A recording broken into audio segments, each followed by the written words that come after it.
As the Iran nuclear deal nears, Saudi Arabia is rebuilding its stake in Lebanon. Saudi Crown Prince Mohammed bin Salman meets with then Lebanese Prime Minister Saad Hariri in Riyadh, Saudi Arabia on October 30, 2017. Abu Dhabi, UAE CNN. Lebanon's Prime Minister Nazif Mikati is due to visit Saudi Arabia in the next 2 weeks. A first trip by the Lebanese premier to the Arab powerhouse in almost 4 years following an unprecedented rupture in relations. The last visit was in 2018 by then Prime Minister Saad Hariri, who in 2021 stepped down nearly 9 months after he was tasked with forming the country's government.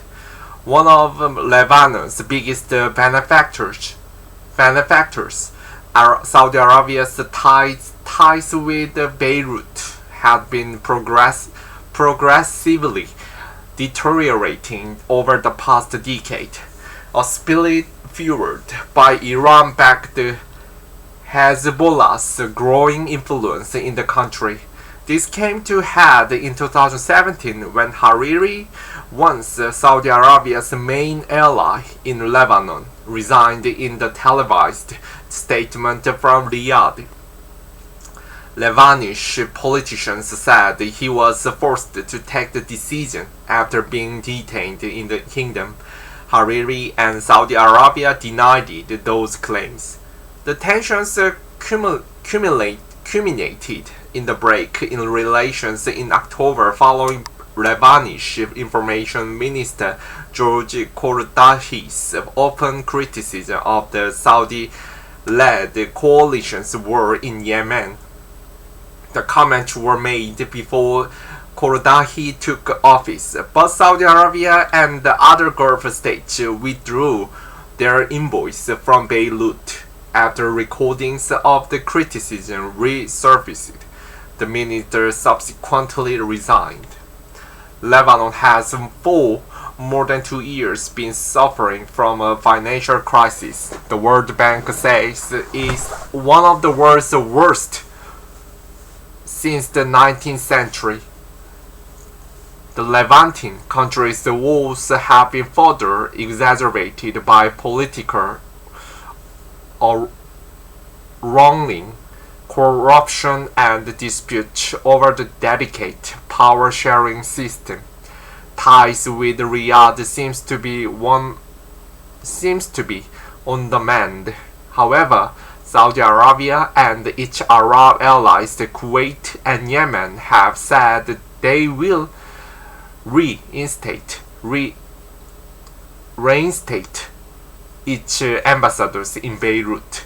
The Saudi ambassador to Lebanon also hosted the Ramadan Iftar banquet, which was attended by Lebanese leaders and former officials. Do Saudi and Arab overtures to Lebanon point to the change of the heart, and why now? Michael Young, senior editor at the Malcolm H. Carnegie Middle East Center in Beirut, told CNN what this means for the Saudi-Lebanese relationship and for the region altogether. How much had Lebanon's relationship with Saudi Arabia and the other Gulf states deteriorated since 2017 and especially over the past year?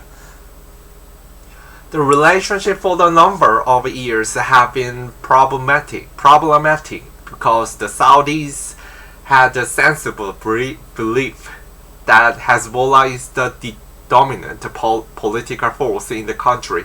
In part, this has also been exacerbated by the fact that Hezbollah has sided with the Houthis in Yemen and of course is close ally of Iran. This has generated Saudi ill will toward Lebanon. This situation has also been made worse by the fact that the relationship between Saudi Arabia and Hariri has not really been very good in recent years. At the same time, I think Saudi interest had shifted elsewhere. The Saudis' eye is of course on Iran, but the relationship with the United States and the war in Yemen have been the major preoccupation.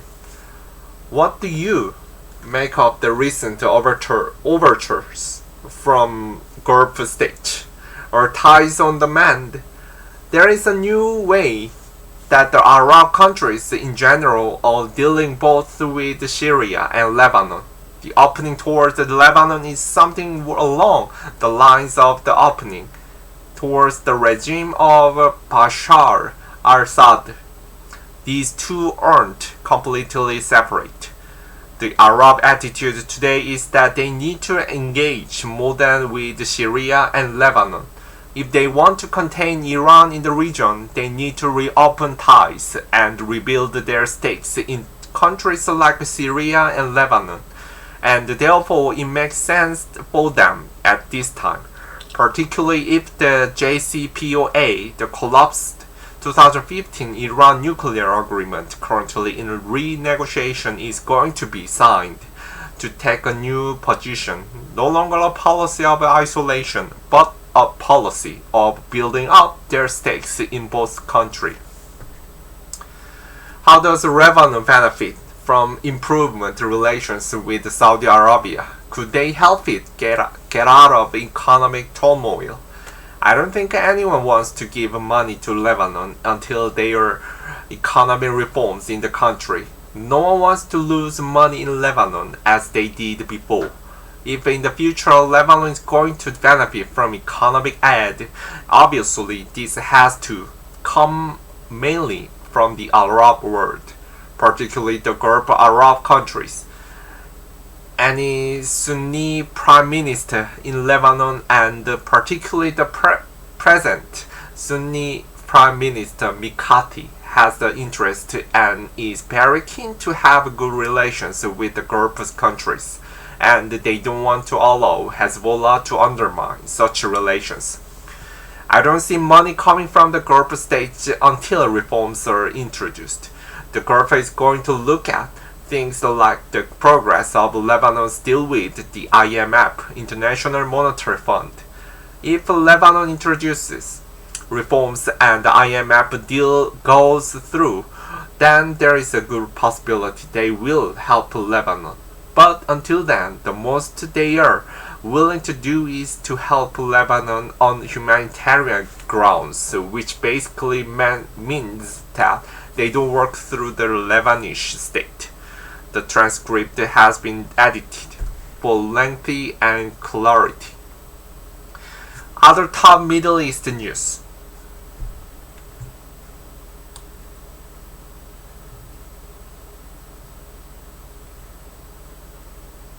Iran president says it will target the heart of Israel as slightest move against the country. Iranian President Ebrahim Raisi told the military parade on Monday that Iran will target the heart of Israel at the slightest move against the Islamic Republic.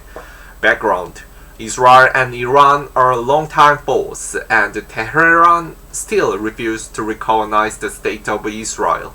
When talks between Iran and Western powers to revive a 2015 nuclear pact appears to be nearing a conclusion, progress was stalled over the number of final sticking points, including Iran's demand that the United States remove its elite Islamic Revolutionary Guard Corps from a list of designated foreign terrorist organizations.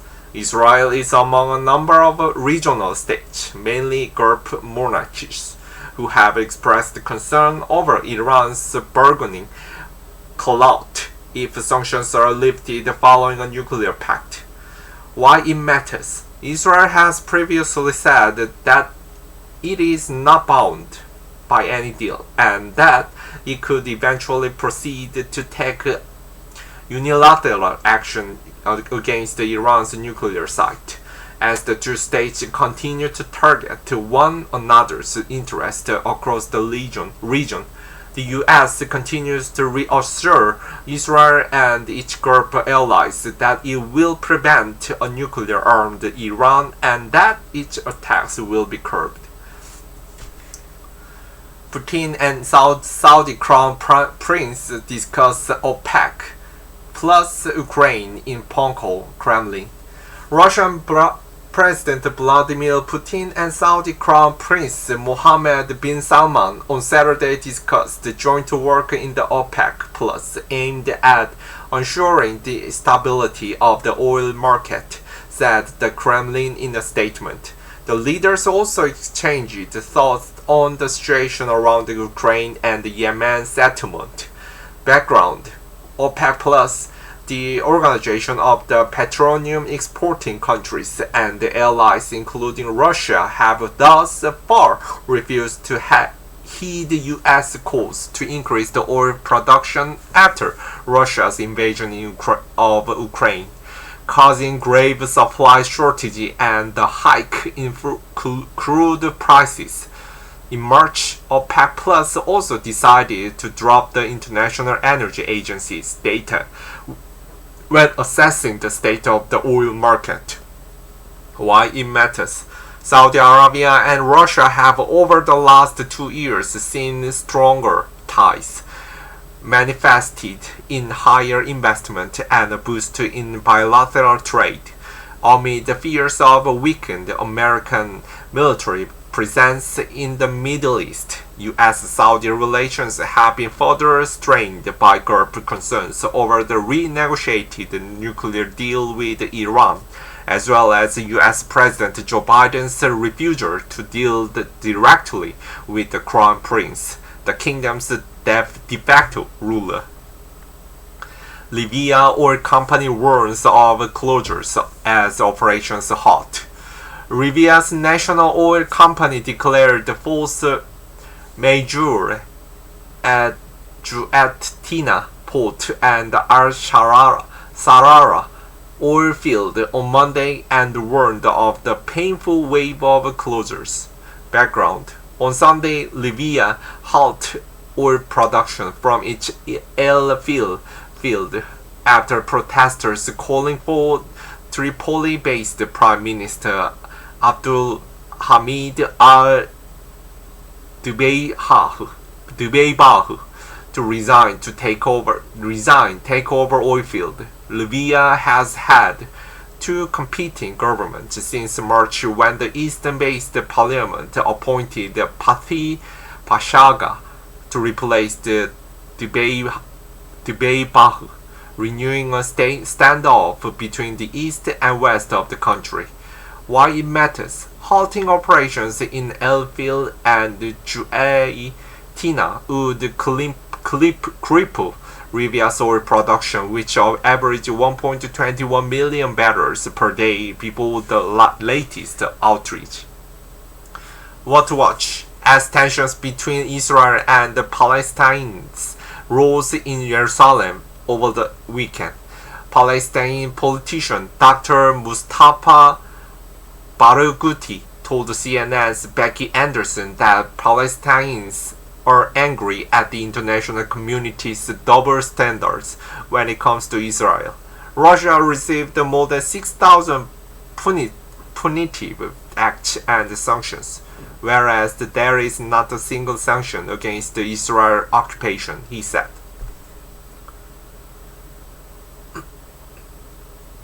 Suit Arabia. The Arabic adaptation of the hit America series Suit is being sued by the Egypt-based fashion brand, which claims that the show's producers failed to pay for the suit earned on the show.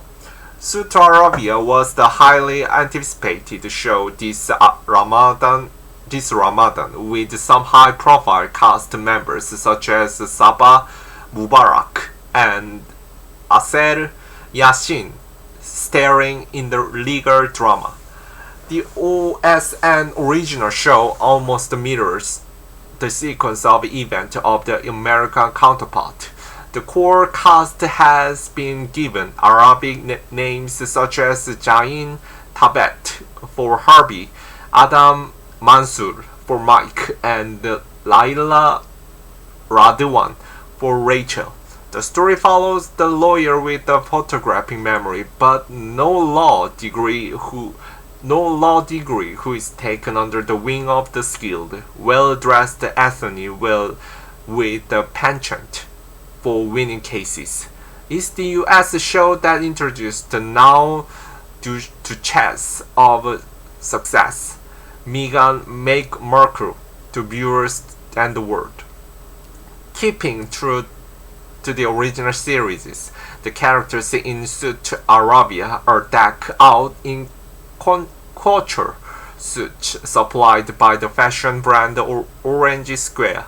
The fashion house, which is suing the show's production company, T-Vision Media, for about $145,000 for the price of the clothes and over $540,000 for damages, told CNN that the show failed to pay for any clothing provided for the show and called for the series to be taken off the air until the money is paid.